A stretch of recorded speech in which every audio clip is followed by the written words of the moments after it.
নমস্কার দর্শক বন্ধুরা, রে স্পোর্টসের পর্দায় আপনাদের সকলকে স্বাগত জানাই। এই মুহূর্তে আমি দাঁড়িয়ে রয়েছি যুব ভারতী ক্রীড়াঙ্গন প্র্যাকটিস গ্রাউন্ডের সামনে। গোটা রাজ্য জুড়ে বিধানসভা নির্বাচনের আবহে উত্তপ্ত পরিস্থিতি, যদিও সেই আবহ একটুও ছুঁতে পারেনি মোহনবাগান অনুশীলনকে। আগামী 9ই মে গোয়ার মাটিতে এফসি গোয়ার বিরুদ্ধে আইএসএলের অত্যন্ত গুরুত্বপূর্ণ ম্যাচ খেলতে নামবে সবুজ মেরুন ব্রিগেড। চ্যাম্পিয়নশিপের দৌড়ে প্রবলভাবে ঢুকে পড়েছে সার্জিও লোবেরার দল, আর সেই চ্যাম্পিয়নশিপের দৌড় বজায় রাখতে হলে এফসি গোয়াকে হারাতেই হবে। অর্থাৎ গোয়ার মাটি থেকে 3 পয়েন্ট তুলে নিয়ে আসার জন্য বদ্ধপরিকর সবুজ মেরুন ব্রিগেড। তাই অনুশীলনে ধীরে ধীরে ইন্টেন্সিটি বাড়াচ্ছেন Mohun Bagan head coach Sergio Lobera. গতকাল মাত্র 1 ঘন্টা অনুশীলন করেছিল মোহনবাগান। আজকেও ঘড়ি ধরে সেই 1 ঘন্টাই গা ঘামালেন জেসন কামিন্স, জেমি ম্যাকলারেনরা। গোটা দলটাই যেন অনেক বেশি আত্মবিশ্বাসী। মাঝে পয়েন্ট হারানোর পর একটু যেন লক্ষ্য থেকে সরে গিয়েছিল সবুজ মেরুন ব্রিগেড। আবারও সেই লক্ষ্যে ফিরে আসার জন্য নিজেদেরকে আরও বেশি করে উজাড় করে দেওয়ার চেষ্টা করছেন মোহনবাগান ফুটবলাররা।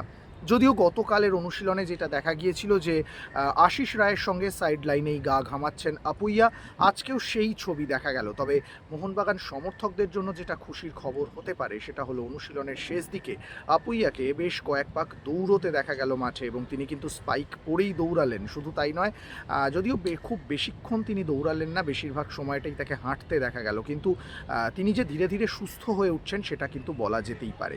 গতকালের মতো আজকেও আলবার্তো রড্রিগেজ প্রথম কিছু সময় দলের সঙ্গে অনুশীলন করলেন, অর্থাৎ যখন গোটা দল মাঠের চারিপাশে দৌড়াচ্ছে তখন দলের সঙ্গেই আলবার্তোকে দেখা গেল। তারপর কিন্তু একাই অনুশীলন করলেন তিনি, মূলত রিহ্যাব সারছেন তিনি, এবং আপুইয়ার কিন্তু মূলত স্ট্রেংথনিং হচ্ছে, অর্থাৎ খুব শীঘ্রই তিনি দলের সঙ্গে পুরো দমে অনুশীলন করবেন। আগামীকাল ছুটি রয়েছে অনুশীলনে, যেহেতু গোটা রাজ্যে ভোট এবং সেই কারণেই অনুশীলনে ছুটি দেওয়া হয়েছে। আগামী পরশু যখন অনুশীলনে ফিরবে মোহনবাগান, তখন আলবার্তো রড্রিগেজকে হয়তো গোটা দলের সঙ্গে অনুশীলন করতে দেখা যেতে পারে। তবে এফসি গোয়ার বিরুদ্ধে এই ম্যাচে আলবার্তো রড্রিগেজ বা আপুইয়া শুরু থেকেই মাঠে নামবেন কিনা সেটা নিয়ে এখনও ধোঁয়াশা রয়েছে। আরও কিছুদিন হাতে রয়েছে সার্জিও লোবেরার, এবং গোয়ার বিরুদ্ধে ম্যাচ খেলার দুদিন আগেই কিন্তু তারা কলকাতা ছাড়বে। অর্থাৎ বাকি যে কয়েকটা দিন অনুশীলন লোবেরার হাতে রয়েছে, সেই অনুশীলনেই কিন্তু এই দুই ফুটবলারকে দেখে নিতে চাইবেন তিনি, না হলে অবশ্যই বিকল্প পরিকল্পনা নিয়ে ভাববেন। আজকের অনুশীলনে কিন্তু মূলত নিজেদের পাসিং এবং ইন্টেন্স যে প্র্যাকটিস হয় সেটাই কিন্তু দেখা গেল, যেখানে সিচুয়েশন প্র্যাকটিস খুব বেশি সময় করলেন না।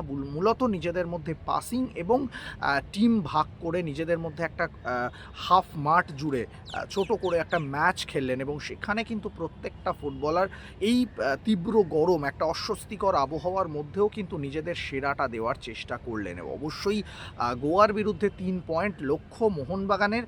সার্জিও লোবেরাও কিন্তু সেই লক্ষ্যেই অবিচল রয়েছেন।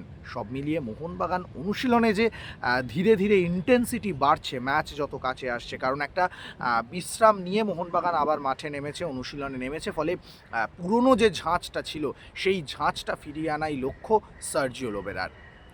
যুব ভারতী ক্রীড়াঙ্গন থেকে সৌরভ মুখার্জি, রে স্পোর্টস।